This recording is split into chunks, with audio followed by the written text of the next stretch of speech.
In this tutorial, we will be using Art & Glow's products and making a geode tray with silver handles, and I will demonstrate this by doing a puddle pour. Once you prep your workspace, you'll want to get all of your additives out and start mixing up your resin. Here I'm using Art & Glow's pearl pigments in black, purple, and fuchsia. I've also decided to use white acrylic paint and also copper.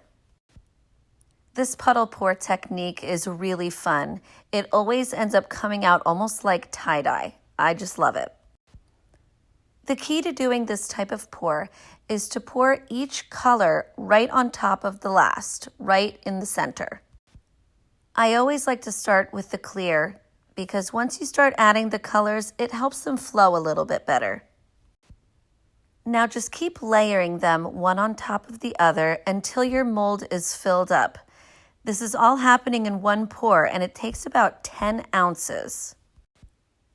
Luckily, I had one of my wooden placemats close by to help me level out the pour since it was starting to veer. This ensured that the center of the pour was in the center of the mold. That is the key. Time to see how we did. It looks really cool, but I really don't like the center. Maybe I shouldn't have ended with clear, but that's okay. We can fix it. If you ever don't like a spot, just cover it up with flowers. That's what I do. I secured them in place first with super glue and then just added a dome coat of resin over top.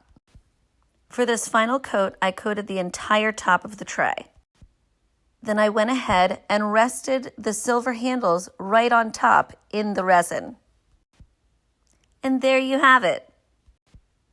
Now scroll down to the description to find the link to the detailed guide.